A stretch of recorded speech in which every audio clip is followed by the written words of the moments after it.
आप सभी को वेलकम करता हूं यूट्यूब चैनल नर्सिंग ज्ञान पे। तो आज हम फर्स्ट ईयर के बहुत ही शानदार 2-3 प्रश्न लेकर आए हैं। यूँ कहा जाए तो 4 प्रश्न लेकर आए हैं और बहुत जल्दी करने का कोशिश करेंगे। पहला प्रश्न होगा आपका नेफ्रॉन के ऊपर, मीन्स विक्राणु, जिसको हम लोग नेफ्रॉन बोलते हैं। तो हम लोग नेफ्रॉन के ऊपर समझेंगे कि नेफ्रॉन क्या होता है, कैसे काम करता है। और दूसरा हम लोग समझेंगे अपेंडिक्स के बारे में कि अपेंडिक्स क्या होता है, इसका क्या फंक्शन है। दूसरा चीज़ें हम लोग जो जानने वाले हैं वो जानने वाले हैं एंजाइम के बारे में। किसके बारे में? एंजाइम के बारे में। ध्यान रखिएगा, हम लोग एंजाइम के बारे में जानने वाले हैं। ये चीज़ें हैं तो आप लोग वीडियो को पूरा देखिएगा, बहुत ही अच्छे से चीज़ें समझ में आएगा। और ये क्वेश्चन जो है हम लोग जानने वाले हैं पश्च्यूराइजेशन के बारे में, पाश्चीकरण के बारे में जानने वाले हैं। तो वीडियो को पूरा देखिएगा, बहुत ही इंपॉर्टेंट प्रश्न है। तो चलिए शुरू करते हैं। जितने भी फर्स्ट ईयर के हैं हम देख रहे हैं कि फर्स्ट ईयर में जो पहले रिस्पांस था वो अब फर्स्ट ईयर वाले स्टूडेंट का रिस्पांस नहीं है। या तो उनका जो है इंटरेस्ट कम गया होगा या क्या कारण है वो हम नहीं जानते हैं। फिलहाल चलिए यहाँ पे हम लोग देखते हैं। नेफ्रॉन है, देख सकते हैं। नेफ्रॉन या विक्राणु या इसी को नेफ्रॉन बोलते हैं। इसकी संरचना चित्र सहित वर्णन करें। बिल्कुल है, 5 नंबर में आपसे पूछेगा या 10 नंबर में, तो बना दीजिएगा। देखिए विक्राणु या इसी को हम लोग नेफ्रॉन बोलते हैं। ये होता क्या है, चलिए हम इसको जानते हैं। तो दोस्तों, प्रत्येक वृक्क में लाखों वृक्कीय कणिकाएं या विक्राणु होते हैं। मतलब सीधा समझिए कि जो वृक्कीय होता है ना, जो वृक्क मतलब हमको जो किडनी होता है, तो जो किडनी होता है हमारा, उस किडनी में लाखों जो है वो नेफ्रॉन्स होते हैं। इस चीज़ को ध्यान में रखिएगा। और यही नेफ्रॉन क्या करता है कि हम जो भी चीज़ें भोजन करते हैं उसको क्या करता है, जो भी शरीर के लिए उपयोगी है उसको ऑब्जर्व करता है, उसको अवशोषित करता है। और अवशोषित करके क्या करता है, वो ब्लड में सप्लाई करता है, ब्लड के थ्रू निकालता है। और जो अपशिष्ट पदार्थ होता है उसे जो है मूत्र के थ्रू बाहर निकाल देता है। तो विक्राणु का यही काम होता है कि यह चीज़ों को अपने में ऑब्जर्व कर लेना। मतलब समझिए कि हम छोटे छोटे बालू रख दिए, कोई कण रख दिए, मिट्टी रख दिए, और मिट्टी में हम पानी रख दिए। तो मिट्टी क्या करेगा कि पानी को अपने अंदर जितना उसका क्षमता होगा वो सोखेगा। तो वही क्या होता है, वो ऑब्जर्व के काम कौन कर रहा है, मिट्टी कर रहा है। तो वही होता है। अब देखते होइएगा, बहुत सारे जैसे मोटा चीज़ें हैं, कोई द्रव में रखते हैं तो क्या होता है, वो द्रव नीचे बैठ जा, वो मोटा चीज़ें जो ठोस रहता है नीचे बैठ जाता है और उसमें का जो कण रहता है वो ऊपर छन जाता है। तो ये ठीक इसी प्रकार से विक्राणु भी काम करता है कि हम कोई भी भोजन करते हैं तो भोजन में तो ऐसा नहीं है कि सभी के सभी एकदम जो भी हम खा रहे हैं एकदम वो 100% वो हमारे शरीर के लिए उपयोगी है। उसमें कितना भी आप पौष्टिक सामान खाइए, उसमें आपको कुछ ना कुछ जो है वो उसमें से कुछ ही चीज़ होता है जो हमारे शरीर के लिए उपयोगी होता है। बाद बाकी वो अपशिष्ट ही रहता है। जो ठोस रहेगा तो मल के रूप में निकल जाता है और जो द्रव है वो मूत्र के रूप में बाहर निकल जाता है। तो यही चीज़ें होता है। तो ठीक जो विक्राणु जो किडनी में नेफ्रॉन होता है, देखिए मैं आपको यहाँ पे चित्र ही दिखा देता हूँ। देखिए यहाँ पे ए वाला चित्र देखिए, गौर से चित्र को देखिएगा, आप लोग चीज़ें समझ में आएगा। इसीलिए हम इस प्रकार के चित्र लिए हैं। देखिए नेफ्रॉन के आपका चित्र ये वाला है, नेफ्रॉन का चित्र ई वाला है, ए वाला है आपका नेफ्रॉन के चित्र ए वाला। ए नेफ्रॉन होता है, आपको देखने में लग रहा है अजब गजब चित्र, लेकिन ये जो नेफ्रॉन है ना, ये लाखों नेफ्रॉन जो है एक किडनी के अंतर समाहित होता है। लाखों नेफ्रॉन, यानी इसी को हम लोग विक्राणु बोलते हैं। ये इस इतना सा वृक्क के अंदर जो है लाखों विक्राणु जो है वो मौजूद होता है। एज एग्जाम्पल समझिए कि जो स्पर्म होता है मेल का, उसमें लाखों करोड़ों क्या होता है, उसमें आपका जो स्पर्म जो होता है उसमें लाखों करोड़ों जो है उसमें मतलब रहता है। तो इसी चीज़ का जो है आपको यहाँ पे ठीक उसी प्रकार से जो नेफ्रॉन है, ये नेफ्रॉन भी किडनी में क्या होता है, समाहित होता है और ये चीज़ों को ऑब्जर्व करने का काम करता है। जैसे आप लोग ये छोटे छोटे जो देख रहे हैं ए वाला सब जो देख रहे हैं, इसी में क्या होता है, ये आपका नेफ्रॉन होता है। तो ये ए वाला जो यहाँ पे दर्शाया भी गया है, तो ये जो किडनी का अंदर वाला जो ये भाग होता है छोटा सा, देख रहे हैं, इससे भी 2 यहाँ पे निकला है, इससे सबसे निकला हुआ है और सबसे 2 निकला हुआ है। एक जो है यहाँ पे देख सकते हैं नेफ्रॉन में, एक होता है रीनल वेन। और रीनल वेन का मतलब क्या होता है कि रीनल वेन जो है एक क्लीन ब्लड को शरीर को पहुँचाता है, देता है छानकर। और जो रीनल आर्टरी होता है, तो यहाँ से क्या होता है, ये ब्लड क्या होता है, जो भी हमारा शरीर में बेस्ट ब्लड है वो जाता है छानने के लिए, और छान कर जो है क्लीन ब्लड ये रीनल वेन के थ्रू निकलता है। छानने का कौन काम करता है, किडनी में, किडनी छानने का काम करता है। बट किडनी में भी बहुत सारे पार्ट हैं, उसमें से एक पार्ट आपका ये नेफ्रॉन है, जो अपने अंदर जो गलत चीज़ें होता है, शरीर के लिए बेस्ट मटेरियल है, उसको ऑब्जर्व कर लेता है। और जो क्लीन ब्लड होता है वो क्लीन ब्लड शरीर के लिए भेज देता है, और जो बेकार का रहता है वो मूत्र के थ्रू बाहर निकाल देता है। तो आप लोग को उम्मीद है समझ में आया होगा। इसी नेफ्रॉन को यहाँ पे देखिए छोटा सा चित्र में दर्शाया गया है। और ना जाने इतने नेफ्रॉन जो है, कितने सारे नेफ्रॉन जो है इस वृक्क में रहते हैं। लगभग लाखों नेफ्रॉन होते हैं जो छोटा छोटा जो है होता है। जैसे वीर्य जो होता है, जो हमारा जो मेल जो मेल होता है उसका मेल का जो आप लोग देखते होइएगा जो सीमेन होता है उसमें जो स्पर्म जो होता है वो लाखों करोड़ों होता है। तो ये कैसे आदमी पहचान लेता है कि जो उसका स्पर्म है वो लाखों करोड़ों है? तो वही चीज़ें हैं, सेम यही चीज़ें हैं। तो उतना में जब करोड़ों स्पर्म हो सकता है मेल में, तो उसी प्रकार से नेफ्रॉन में भी, किडनी में भी ये नेफ्रॉन हो सकता है लाखों। तो उसी प्रकार से चीज़ों को समझिए। तो अब चलिए इसको हम लोग फंक्शन को समझ लेते हैं कि कैसे क्या ये कह रहा है। तो ये चीज़ें हम लोग वृकाणु को समझ रहे थे। तो प्रत्येक वृक्क में लाखों वृक्कीय कणिका या वृकाणु होते हैं, मतलब नेफ्रॉन होते हैं। चीज़ें को समझ गए। वृक्क कहा जाए तो किडनी, प्रत्येक किडनी यानी दोनों किडनी में, और प्रत्येक वृकाणु मुक्त रूप से रक्त छानने या मूत्र बनाने वाली इकाई होती है। मैंने क्या बताया, प्रत्येक जो नेफ्रॉन होता है, जो विक्राणु है, वो फ्री रूप से क्या करता है, रक्त को छानता है और मूत्र बनाने वाली इकाई होता है।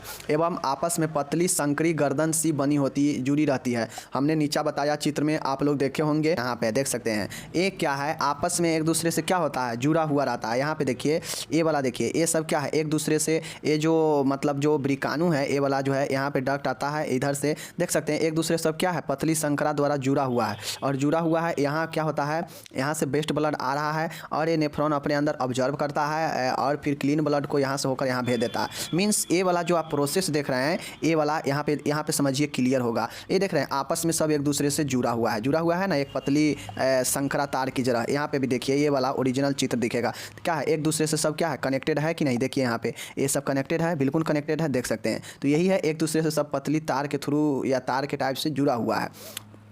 तो यही चीज़ों को यहाँ पे कहा गया है कि ये जो है मूत्र, वो तो हम लोग ये देख चुके हैं। एवं आपस में पतली संकरी गर्दन सी बनकर जुड़ी होती है। मैंने नीचे बता दिया, पतली संकरी मतलब क्या होता है, एकदम पतला पतला संकरा, छोटा सा गर्दन की तरह जुड़ी होती है। हो गया। वृकाणु, नेफ्रॉन जो है रक्त से प्लाविक ब्लड प्लाज्मा को छानने का कार्य का इकाई के रूप में कार्य करता है। वो तो पहले ही जान चुके हैं कि जो नेफ्रॉन है, जो वृकाणु है, रक्त में वे सारे चीज़ों को, जो वेस्ट मटेरियल है जो, और प्लाज्मा भी है, उसको भी यह छानने का कार्य का इकाई के रूप में कार्य करता है। वृकाणु उपयोगी पदार्थों को पुनः शोषित या अवशोषण कर अनुपयोगी पदार्थों को स्राव की क्रिया द्वारा मूत्र के रूप में बाहर निकाल देते हैं। मैंने पहले ही ये सब बता दिया है कि ये जो वृकाणु होता है मुख्य रूप से यह किडनी में होता है, और लाखों वृकाणु जो है वो लाखों वृकीय कणिकाएँ या वृकाणु यानी नेफ्रॉन जो है वो मुक्त रूप से किडनी में होता है। किडनी में होता है तो यह रक्त को छानता है और मूत्र बनने वाली इकाई को क्या करता है, काम करता है, और आपस में पतली संकरा द्वारा एक दूसरे को जुड़े हुए रहता है। और नेफ्रॉन जो करता है कि रक्त प्लाविक मतलब रक्त प्लाज्मा को भी छानने का कार्य का एक इकाई के रूप में कार्य करता है। यह क्या करता है, उपयोगी पदार्थों को पुनः शोषित और अवशोषण कर लेता है और शुद्ध रक्त को बनाता है, शुद्ध रक्त में भेजता है। और जो अनुपयोगी पदार्थ होता है उसको क्या करता है, मूत्र के रूप में वृक्क से बाहर करते रहता है। तो ये चीज़ें हैं, ये नेफ्रॉन होता है। और यहाँ से नेफ्रॉन का कार्य भी समझ गए होंगे। अब देखिए, यहाँ से जो है वृकाणु दो प्रकार के होता है। मेनली रूप से जो हमारा नेफ्रॉन होता है दो प्रकार के होता है। कौन कौन? तो एक होता है कार्टिकल और एक होता है जस्टा मेडुलरी। देखिए, एक होता है कार्टिकल और एक होता है जस्टा मेडुलरी। तो इस चीज़ को ध्यान में दीजिएगा कि वृकाणु दो प्रकार के होता है। आपको लिखना पड़ेगा क्योंकि 5 नंबर या 10 नंबर में पूछेगा तो लिखना पड़ेगा। एक होता है कॉर्टिकल और एक होता है जस्टा मेडुलरी। दोनों याद रखिएगा, दोनों प्रकार है नेफ्रॉन का। तब प्रकार है तो लिखना पड़ेगा कि कॉर्टिकल क्या होता है। तो कॉर्टिकल इस प्रकार का नेफ्रॉन्स कॉर्टेक्स गुर्दे की बाह्य परत में आरंभिक 2/3 हिस्से में होते हैं।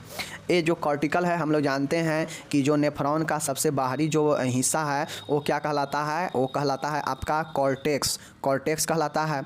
जो क्या करता है, किडनी को ऊपर से बाहरी परत देता है, वो कॉर्टेक्स होता है। तो कॉर्टेक्स ही है, कहीं ना कहीं कॉर्टिकल बना है। तो इस प्रकार के जो नेफ्रॉन्स है, क्योंकि ये नेफ्रॉन का प्रकार है तो यह एक प्रकार से क्या है, नेफ्रॉन है। तो ये जो नेफ्रॉन है एक कॉर्टेक्स गुर्दे की बाह्य परत में आरंभिक 2/3 हिस्से में होते हैं। ये जो कॉर्टिकल होता है, ये जो हमारा किडनी है, किडनी के जो बाह्य परत है कॉर्टेक्स, उसके आरंभ से 2/3 हिस्से में एक कॉर्टिकल होता है। मतलब क्या समझे कि ये जो कॉर्टिकल है ये हम किडनी के बाह्य परत कॉर्टेक्स के 2/3 में एक कॉर्टिकल ही होता है। तो चीज़ें को समझ गए।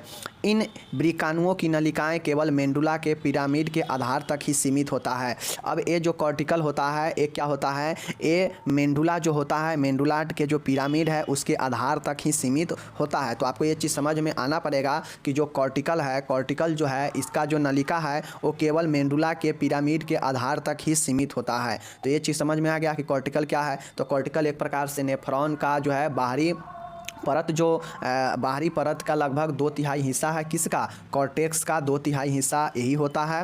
उसके बाद है ये जो कॉर्टिकल है, कॉर्टिकल नलिकाएं केवल मेंडुला के पिरामिड के आधार तक ही सीमित होता है। और ये जो कॉर्टिकल होता है ये केवल मेंडुला के पिरामिड के आधार तक ही सीमित रहता है। तो ये चीज़ के समझ में आना चाहिए आपको कि कॉर्टिकल जो नेफ्रॉन का एक प्रकार है वो केवल और केवल मेंडुला के पिरामिड के आधार तक ही ये रहता है। तो ये चीज़ आपको ध्यान में रखना पड़ेगा। देखिए ये मेंडुला हो गया, ब्रिकानू हो गया, ब्रिकानू को नेफ्रॉन बोलते हैं। तो ये सब आपको चीज़ें ध्यान में रखना पड़ेगा वरना दिक्कत हो जाएगा। अब दूसरा हम यहाँ पे प्रकार देख रहे हैं कि जस्टा मेडुलरी। जस्टा जो मेडुलरी है ये भी एक प्रकार के नेफ्रॉन्स ही है। तो इस प्रकार के नेफ्रॉन के लंबे लूप वृक्कीय पिरामिड की गहराई में जाते हैं। देखिए दो प्रकार के जो हम लोग नेफ्रॉन देख रहे हैं। तो पहला हम लोग क्या देखें, कॉर्टेल। तो कॉर्टेल जो है, कॉर्टेल जो था यहाँ पे देखिए ना आप लोग, ये क्या है, कॉर्टिकल है, उसी को है कॉर्टिकल भी कह सकते हैं। तो जो कॉर्टिकल है वो क्या है, बाहरी परत जो कॉर्टेक्स है किडनी का उसके 2/3 भाग तक होता है और वह पिरामिड के जो है पिरामिड के नलिका तक ही सीमित रह जाता है। बट ये जो जस्टा मेडुला है, ये जस्टा मेडुलरी जो है ये ठीक उसके वो बाह्य परत तक ही 2/3 तक सीमित रह जाता है। तो ये क्या है, ये जो है, ये जो इस प्रकार का जो नेफ्रॉन है, मतलब कौन, जस्टा मेडुलरी, यह नेफ्रॉन के लंबे लूप वृक्कीय पिरामिड की गहराई तक वो 2/3 बाह्य परत तक ही था और ये क्या होगा, ये गहराई तक होगा, तभी तो टोटल रचना करेगा ना। यह कॉर्टिकल नेफ्रॉन से लंबाई में कम होते हैं। ये जो कॉर्टिकल नेफ्रॉन से लंबाई में कम होता है, मतलब ये जो जस्टा मेडुलरी है ये पहले वाले नेफ्रॉन से कम लंबाई का होता है। मतलब जो पहला प्रकार देखे हैं कॉर्टिकल, उससे कम लंबाई का ये जस्टा मेडुलरी होता है। नेक्स्ट है ब्रिकियो को कार्य कॉर्टिकल नेफ्रॉन में होता है। मतलब जो भी किडनी का कार्य होता है वो कॉर्टिकल नेफ्रॉन्स में ही होता है। मतलब बाह्य वाले जो 2/3 परत है जो पिरामिड के सतह तक जो है सीमित होता है, उसी में सभी कार्य होता है। तो परंतु जस्टा मेडुलरी जो है नेफ्रॉन दबाव की अवस्था में ही सक्रिय होते हैं। प्रत्येक नेफ्रॉन्स 2 भागों में होता है। देखिए जो जस्टा मेडुलरी है इसका उतना जो है रोल नहीं है, लेकिन इसका रोल तब होता है जब नेफ्रॉन पर अधिक दबाव बनने लगता है, तो उस अवस्था में सक्रिय हो जाता है। मतलब समझिए कि 2 भाई है, एक भाई पे बहुत ज़्यादा किसी काम का दबाव है और एक भाई स्वतंत्र है। बट जब ज़्यादा दबाव इस भाई पर पड़ने लगेगा तो ये भाई सोचेगा कि भाई इसको हम थोड़ा मदद कर देते हैं, तो ये भी सक्रिय हो जाएगा। बाद बाकी अगर नहीं दबाव है, नहीं काम उम है, तो क्या करेगा, ये दोनों भाई है, इस पर अगर हल्का फल्का है तो ये खुद कंट्रोल कर लेगा, लेकिन अगर इस पर इतना ज़्यादा दबाव हो जाएगा तो ये भी सक्रिय हो जाएगा, ये भी इसको मदद करने लगेगा। तो ठीक उसी प्रकार से जो ब्रिक का जो नेफ्रॉन है, नेफ्रॉन का उतना जो कार्य है वो सभी कार्य जो है वो कॉर्टिकल ही कर लेता है। कॉर्टिकल बड़ा भी होता है लंबाई में जस्टा मेडुलरी से। तो अगर जो देखिए ब्रिकियो का कार्य कॉर्टिकल नेफ्रॉन्स में ही होता है, मीन्स जस्टा मेडुलरी में कम होता है, या कहा जाए कि जब जो है जस्टा मेडुलरी नेफ्रॉन दबाव की अवस्था में ही सक्रिय होता है। मतलब जब नेफ्रॉन पर, जब ब्रिकानू पर अधिक दबाव पड़ने लगता है तो ये जस्टा मेडुलरी एक्टिव हो जाता है। जैसे मैंने 2 भाई के बारे में बता दिया। प्रत्येक नेफ्रॉन्स के 2 भाग होते हैं, तो ये चीज़ को समझ लीजिए। अब यहाँ पे नेफ्रॉन होता है आपका समापत, आप लोग देख लीजिएगा। इस प्रकार से चित्र आप लोग जो है बना दीजिएगा एग्जाम में, इस प्रकार से चित्र बना दीजिएगा तो और अच्छा लगेगा। चित्र बनाकर और लिख दीजिएगा सारा चीज़ें कि कौन चीज़ कहाँ होता है। देखिए यहाँ से समझ लीजिए कि कौन चीज़ कहाँ पे होता है। ए नेफ्रॉन है, तो एक जो रीनल आर्टरी होगा, इससे शरीर का बेस्ट ब्लड आएगा और बेस्ट ब्लड आने के बाद यहाँ पे एक ग्लोमेरुलस होता है। जो ग्लोमेरुलस क्या करता है, यहाँ से ब्लड आया, ब्लड को यहाँ पे अपने अंदर स्टोर किया, फिर ये ब्लड को भेजता है और ब्लड जब भेजता है तो ये डक्ट होता है। यहाँ पे डक्ट मतलब बेस्ट नली जमा होता है और फिर इस प्रकार से ये सब जो है ये प्रोसेस ऐसे कर दीजिएगा। 2 लाइन खींच दीजिएगा, 3 लाइन खींचिएगा, ऐसे यहाँ पे गोल कीजिएगा और 2 नली इधर 2 इधर, और फिर जो है इससे जो ये आ रहा है ऐसे करके आएगा। ये ब्लड के ओरिजिनल रक्त के जो है क्लीन रक्त रीनल वेन के थ्रू निकाल देगा छान कर। तो यही क्या प्रोसेस होता है नेफ्रॉन का। तो चीज़ें को समझ गए। अब चलिए हम लोग चलते हैं आगे। अब आपसे एक क्वेश्चन, ज़बरदस्त क्वेश्चन क्या पूछा जाएगा। देखिए क्वेश्चन आपसे क्या पूछा जाएगा, बहुत ही शानदार है कि पाश्चुराइजेशन होता क्या है, वर्णन करें। 5 नंबर में बहुत ज़्यादा इंपॉर्टेंट है पाश्चुराइजेशन के बारे में। तो चलिए हम लोग देखते हैं कि पाश्चुराइजेशन, पाश्चीकरण होता क्या है। ये है आपका माइक्रोबायोलॉजी का पाश्चुरीकरण। इस विधि में विष संक्रमित किए जाने वाले पदार्थ को कम तापमान पर एक निश्चित समय अवधि तक गर्म किया जाता है, जिससे हानिकारक जीवाणु नष्ट हो जाते हैं और पदार्थ के रासायनिक संगठन में कोई परिवर्तन नहीं होता है। देखिए यहाँ पे जो पाश्चुराइजेशन होता है, इसमें नॉर्मली कोई भी पदार्थ को अगर हमको विष संक्रमण करना हो तो उसको क्या करते हैं कि उसको एक निश्चित तापक्रम पर जो है वो उसको एक निश्चित समय तक जो है गर्म करते हैं, ताकि उसके अंदर जो भी हानिकारक पदार्थ हो वो नष्ट हो जाए। जैसे हम लोग दूध का यूज करते हैं, और अगर सीधा अगर भैंस का हो, गाय का, कोई किसी का भी दूध हो, और उसको कच्चा दूध सीधा अगर आप यूज कर लेते हैं बिना किसी चीज़ का, तो क्या होगा कि उसमें जो भी सूक्ष्म जीव है वो हानि पहुंचाएगा। तो यही चीज़ें होता है। तो पाश्चुराइजेशन, और दूसरी चीज़ें है पाश्चुराइजेशन का उपयोग जो है चीज़ें को लंबे समय तक सुरक्षित रखने के लिए भी होता है। जैसे आप लोग जो मार्केट से दूध लेते हैं, सुधा हो गया, बहुत सारे कंपनी हो जाता है, तो जिसका पैकेट में दूध मिलता है लिक्विड के फॉर्म में, तो वो सब क्या है, कच्चा है। अब इस कच्चे चीज़ को 2 दिन, 1 दिन तक, 3 दिन तक कैसे रह जाता है, उसको कहीं ना कहीं उसी को पाश्चुराइजेशन विधि के थ्रू, उसको जो है प्रोसेस के थ्रू उसे रखा जाता है। मतलब जब जहाँ ये पैकिंग होता है, जहाँ ये दूध मिल्क पैकिंग होता है, वहाँ पे ये पूरे पाश्चुराइजेशन विधि का उपयोग करके ही पैकिंग किया जाता है। तभी आपका दूध जो है ज़्यादा दिन तक क्या होता है, रह पाता है, क्योंकि उसमें का जितने भी सूक्ष्म जीव है वो नष्ट हो चुका है। तो एक लिमिट तक जो 3 दिन 4 दिन तक रहने का क्षमता है, वो दूध आराम से रहेगा। वरना ये दूध आपका 1 से 1.5 दिन में ही क्या होता है, फट जाता है। तो यही चीज़ें होता है। तो यही चीज़ें मैंने समझा दिया कि इस विधि में विष संक्रमित किए जाने वाले पदार्थों को कम तापमान पर एक निश्चित समय अवधि तक गर्म किया जाता है। मतलब इसमें कि आधे घंटे तक 30 डिग्री सेल्सियस पर गर्म किया जाना है, तो लगातार आधे घंटे तक ये 30 डिग्री सेल्सियस पर ही गर्म किया जाएगा, जिस भी सामान का विष संक्रमित किया जाना हो। और उससे ये इसलिए किया जाता है जिससे हानिकारक जीवाणु नष्ट हो जाते हैं और पदार्थ के रासायनिक संगठन में कोई परिवर्तन नहीं होता। मीन्स कहा जाए कि दूध को अगर गर्म करते हैं तो दूध से दही बन जाता है या पानी बन जाता है क्या? ऐसा तो होता नहीं है। तो वही चीज़ें है कि इस विधि में जो है वस्तु का या जो पदार्थ है उसका कोई भी परिवर्तन नहीं होता है। तो ये चीज़ें हो गया। अब हम लोग इसका विधि देखते हैं कि मतलब जो आपको देखिए क्वेश्चन अलग से भी पूछ देगा कि निर्जीवीकरण बताइए, कि निर्जीवीकरण होता क्या है, मीन्स पाश्चुराइजेशन, वही चीज़ें हैं दोनों। तो ये चीज़ें पाश्चुराइजेशन की निम्न प्रोसेस विधियां हैं, कौन कौन है? देखिए, एक है होल्डर विधि, एक है हाई टेम्परेचर, एक है आपका अल्ट्रा टेम्परेचर। देखिए, होल्डर विधि को लो टेम्परेचर भी कह सकते हैं। तो देखिए, होल्डर विधि या वैट मेथड या होल्डर मेथड वही है। इस विधि में दूध को आधे घंटे तक 30 मिनट तक जो है 63 से 66 डिग्री सेल्सियस तापमान तक गर्म किया जाता है, और फिर जल्द ही इसे 5 डिग्री सेल्सियस तापमान पर ठंडा कर लिया जाता है।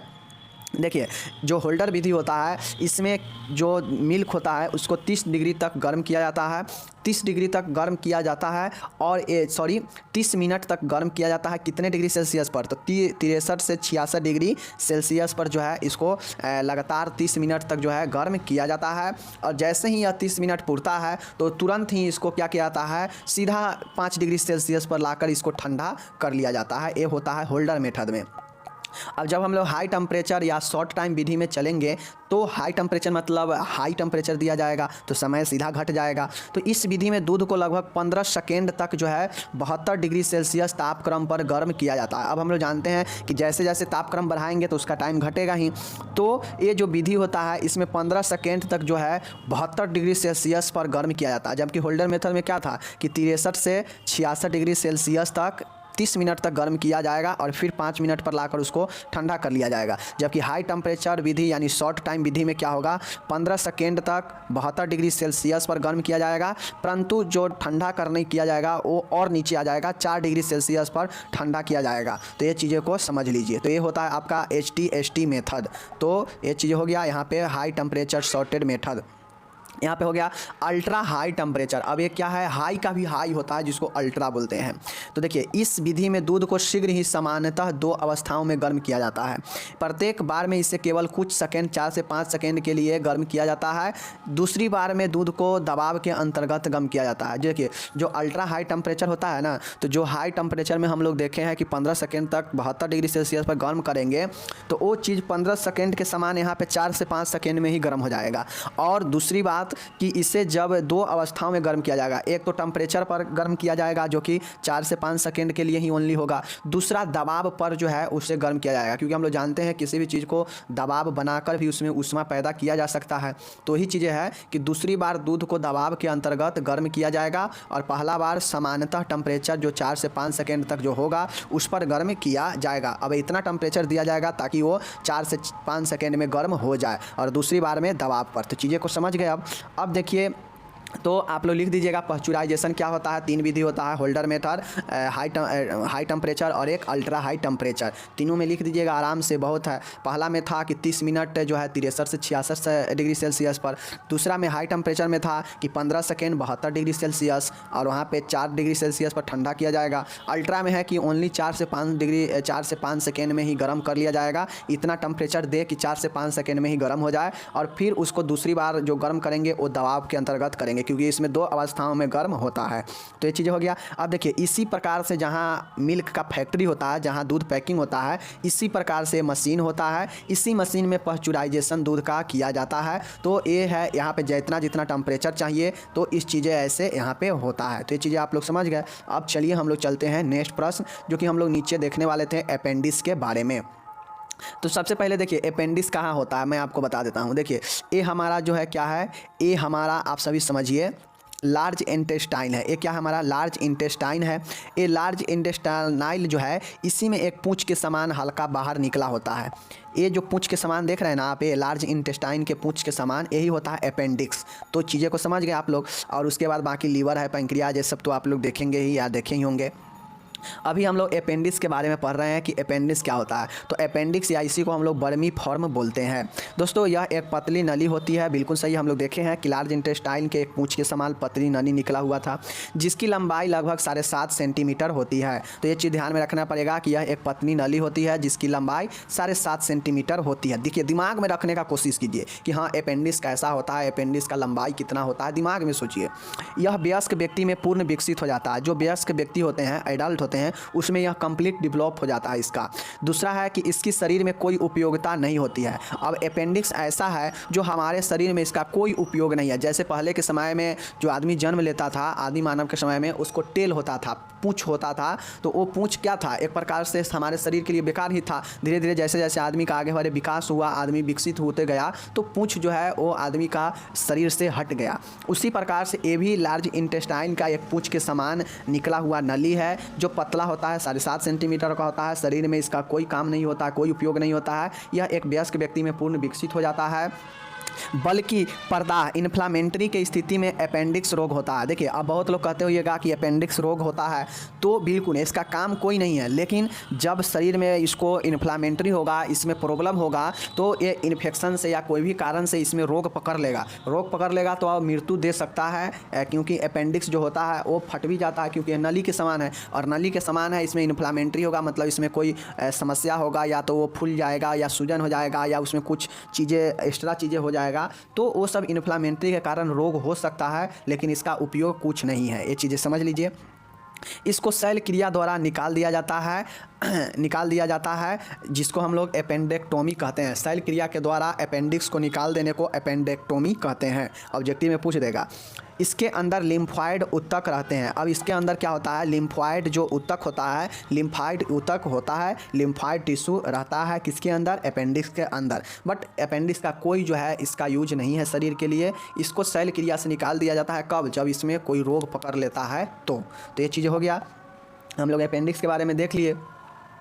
अब हम लोग एंजाइम के बारे में देखते हैं, बहुत ज़्यादा इंपॉर्टेंट है। एंजाइम, अग्नाशय से प्रतिदिन 1.5 लीटर पाचक अग्नाशय रस का उत्पादन होता है, जिसमें 3 एंजाइम होते हैं। देखिए, एंजाइम जो है, जो पैंक्रियाज है, पैंक्रियाज से प्रतिदिन लगभग 1.5 लीटर पाचक अग्नाशय रस का उत्पादन करता है। मतलब जो पाचक हमारे शरीर को पाचन करने के लिए जो एंजाइम उत्पन्न होता है, वो अग्नाशय लगभग 1.5 लीटर प्रतिदिन जो है वो उत्पादन करता है, जिसमें 3 एंजाइम होते हैं। जो अग्नाशय 1.5 लीटर प्रतिदिन उत्पादन करता है एंजाइम का, उसमें 3 एंजाइम्स होता है। कौन कौन? एक होता है ट्रिप्सिन, यह प्रोटीन एवं पेप्टोन्स को एमिनो एसिड में बदलकर पचा देता है। ट्रिप्सिन क्या करता है कि यह जो है ए प्रोटीन जो हमारे शरीर में होता है या जो पेप्टोन्स होता है इसको एमिनो एसिड में तोड़ देता है, बदल देता है और ये पचा देता है। तो ये चीज़ें हैं। तो ट्रिप्सिन का क्या काम है? प्रोटीन को और पेप्टेन्स को पचा देना एमिनो एसिड में बदलकर। तो पहला एंजाइम ट्रिप्सिन हो गया। दूसरा है लाइपेज। लाइपेज भी एक प्रकार का क्या है? एंजाइम ही है। अब ये लाइपेज क्या करता है? तो लाइपेज जो है यह वसा के बड़े कणों को सूक्ष्म कणों में विभाजित कर देता है। चीज़ों को समझिए कि एंजाइम जो है लाइपेज जो है ये वसा को सूक्ष्म कणों में तोड़ देता है। तोड़ने के साथ जो है ये ग्लाइसरॉल व मुक्त वसीय एसिड में परिवर्तित करके पचाता है जो अवशोषित हो जाते हैं। मतलब ये जो भी आप ग्लिसरॉल या जो भी मुक्त वसीय होता है उसको एसिड में परिवर्तित करके पचा देता है और जो अवशोषित हो जाता है। तो जो भी वसा युक्त भोजन करते हैं तो वो लाइपेज इसको क्या करता है? विभाजित करता है सूक्ष्म कणों में और उसको एसिड में बदल के पचाने का कार्य करता है। तो ये चीज़ों को आप लोग समझ लिए। तीसरा और आखिरी है एमाइलेज। आपको याद में रखना है ट्रिप्सिन, लाइपेज और एमाइलेज जो अग्नाशय से होने वाला 3 एंजाइम है। यह पॉलीसेक्राइड स्टार्च को मोनोसेक्राइड एवं डाइसेक्राइड तथा माल्टोज में परिवर्तित करके पचाता है। देखिए एंजाइम का जो भी काम है ना ये सब पचाने का काम करता है। अब भले ही 3 एंजाइम है जो तीनों का काम अलग अलग है। ट्रिप्सिन प्रोटीन और पेप्टेन्स को पचाता है। लाइपेज वसीय उच्च वसायुक्त कणों को तोड़ता है, पचाता है, सबको अम्ल में परिवर्तित करके। दूसरा है जो एमाइलेज है। एमाइलेज जो भी पॉलीसेक्राइड यानी स्टार्च जो होता है और जो भी मोनोसेक्राइड है और डाइसेक्राइड है इसको क्या करता है? क्या माल्टोज में परिवर्तित करके पचा देता है। तो आपको ये सब ऑब्जेक्टिव में पूछेगा कि एमाइलेज किस में परिवर्तित करता है? तो माल्टोज में परिवर्तित करता है। किसको? मोनोसेक्राइड और डाइसेक्राइड तथा माल्टोज में परिवर्तित करके पचा देता है। मतलब जो स्टार्च होता है, जो पॉलीसेक्राइड होता है, इसको एमाइलेज तोड़ता है मोनोसेक्राइड में, डाइसेक्राइड्स में और माल्टोज में और फिर इसको परिवर्तित करके पचा देता है। तो हम लोग यहाँ एंजाइम तक देख चुके हैं। बाद बाकी आपका क्या कहना है कमेंट करके बताइए। मिलते हैं अगले वीडियो में।